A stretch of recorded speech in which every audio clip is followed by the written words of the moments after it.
3.1.2 El tratamiento judicial del delito político. De forma simultánea al funcionamiento híbrido y limitado de la justicia, en este periodo sucedieron también importantes transformaciones en el tratamiento judicial del delito político al vaivén del recrudecimiento de la guerra y de las posibilidades de hacer la paz, que a veces se acercaban y otras veces se alejaban. Tal vez la mejor manera de aproximarnos a las tensiones que rodearon entonces la discusión sobre el delito sea mediante un caso que en su momento fue ampliamente publicitado y debatido. En 1980, un grupo de estudiantes universitarios se tomó las calles para protestar por la presencia del vicepresidente de los Estados Unidos en Colombia. En el curso de la manifestación, los estudiantes incendiaron un vehículo oficial, causando la muerte de uno de sus 3 ocupantes. Fueron entonces apresados y presentados ante un juez penal militar que, luego de instruir en su contra un consejo de guerra verbal, los condenó a la pena de 24 años de prisión por la comisión de las conductas establecidas en el artículo 5 del decreto 1923 de 1978, más conocido como Estatuto de Seguridad. En 1982, el proceso llegó a segunda instancia al Tribunal Superior de Medellín, el mismo año en que se posesionó Belisario Betancur, bajo cuyo impulso se expidió la Ley 35 de 1982, que decretó una amnistía general e incondicional a los autores, cómplices o encubridores de hechos constitutivos de delitos políticos cometidos antes de la vigencia de dicha ley, excluyendo únicamente los homicidios fuera de combate que hubieran sido cometidos con sevicia o poniendo a la víctima en situación de indefensión o inferioridad o aprovechándose de esa situación. En vista de este nuevo contexto normativo, el tribunal procedió a evaluar el caso de los estudiantes a la luz de la ley de amnistía y, apartándose del fallo del juez penal militar, consideró que la acción de aquellos encajaba en el delito político de asonada y que se había dado en conexidad con los delitos de homicidio, incendio y terrorismo, ninguno de los cuales caía en las exclusiones previstas en la misma ley. Los estudiantes recibieron entonces la amnistía de parte del Tribunal de Medellín. Este caso tiene la virtud de condensar los rasgos de las décadas de los 70 y los 80 en lo que atañe al tratamiento jurídico de la guerra y de la extensión de su lógica al campo de los conflictos sociales. Estas 2 décadas están atravesadas por una dualidad que está bien representada en ese caso. De un lado,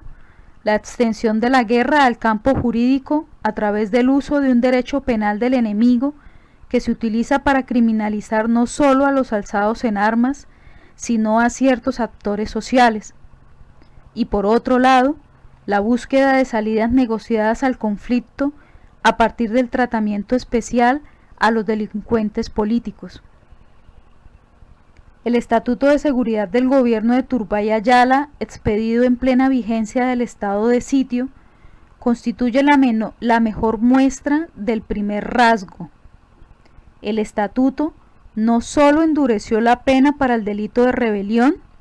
que pasó de 5 a 9 años para quienes tomaran parte en el alzamiento y de 8 a 12 años para quienes los lideraran, sino que, como hemos visto, atribuyó el juzgamiento de este y los demás delitos políticos a la justicia penal militar mediante el procedimiento de consejos de guerra verbales. Pero por otro lado, durante el mismo gobierno de Turbay se declaró una amnistía condicional que beneficiaba a los responsables de delitos políticos y conexos,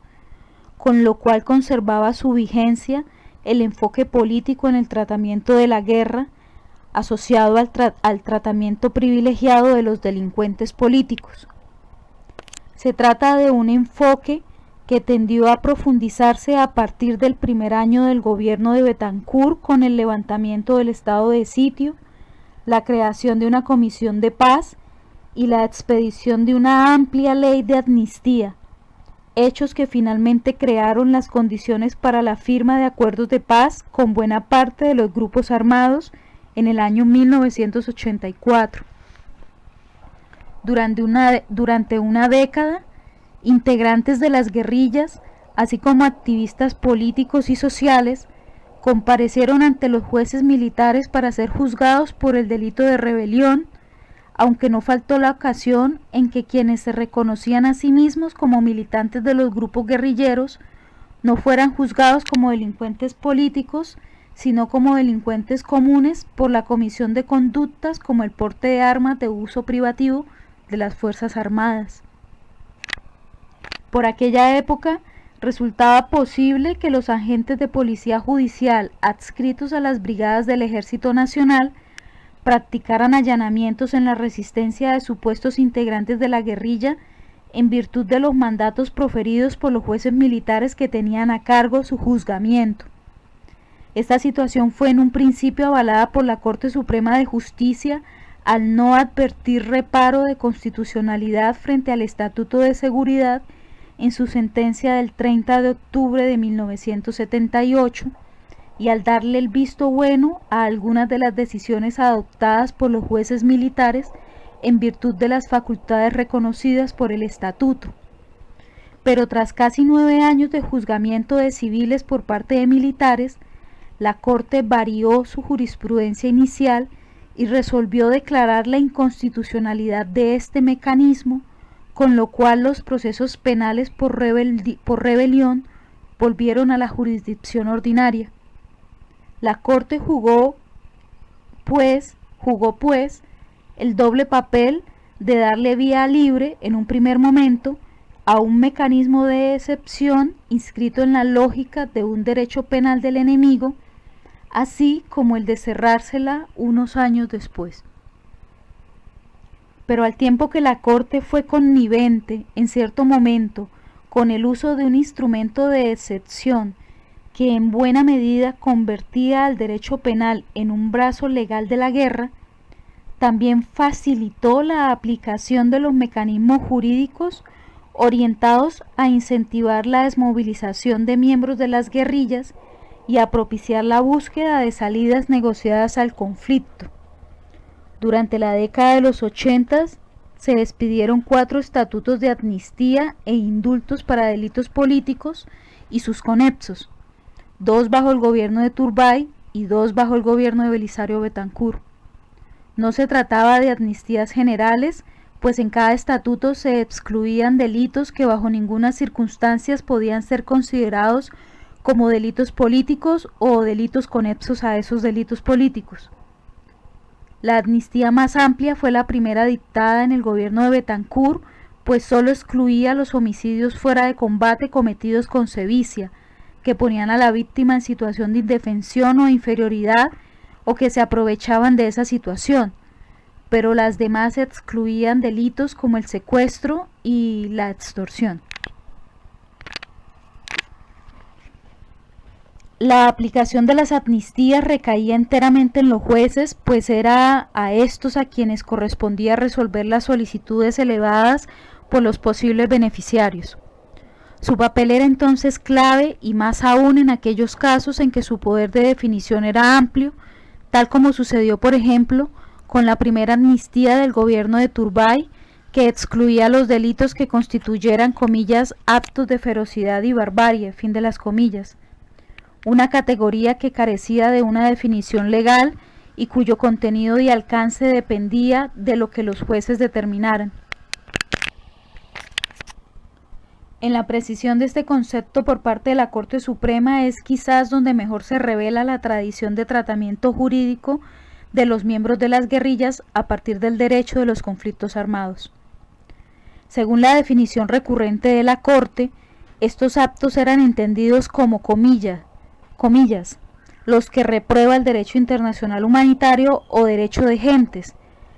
los reprueba precisamente por evidenciar crueldad innecesaria en los procedimientos y en los medios utilizados, o por comportar hostilidad, padecimientos, atemorización y exposición a daños también innecesarios a los niños, a las mujeres, a las personas débiles o impotentes y en general a la población civil. Fin de las comillas. La Corte Suprema fue además clara al señalar que no todo delito cometido en combate podía ser considerado por sí, per se, como un acto, comillas, ineludiblemente bárbaro, feroz o terrorista, fin de las comillas. Según la jurisprudencia de la Corte, la amnistía en este caso no operaba frente a los actos cometidos en contra de la población civil o para los que, aun afectando únicamente a los soldados partícipes de la confrontación armada, evidenciaran crueldad innecesaria en los procedimientos o medios de hacer la guerra. La Corte Suprema de Justicia favoreció la aplicación de las amnistías en los términos planteados por los gobiernos. Así, la Corte declaró la constitucionalidad de la primera amnistía del gobierno de Turbay, reconociendo la libertad del legislador para determinar el alcance del beneficio. En palabras de la Corte, comillas, la generalidad que determina la Constitución para la amnistía no puede entenderse como una condición que constriña al legislador para extender siempre la ley a toda clase de delitos políticos y a todos sus conexos. Fin de las comillas. Pero, además, la jurisprudencia de la Corte resaltó la vigencia del delito político ante las tendencias de algunos jueces de instancia de encuadrar las conductas de los integrantes de las guerrillas en la categoría de delitos comunes, lo cual en la práctica impedía la aplicación de las amnistías. Por ejemplo, al procesar a militantes de grupos guerrilleros que habían sido sorprendidos con arma y propaganda subversiva en su poder, algunos jueces adelantaban el proceso solo por el delito de porte ilegal de armas, sin conexión con la rebelión, y en virtud de esto, negaban la concesión de la amnistía. En tales casos, la Corte revocó las decisiones y concedió el beneficio bajo la idea de que se trataba de delitos de porte de armas en conexión con rebelión. Finaliza el contenido del punto 3.1, a continuación el punto 3.2.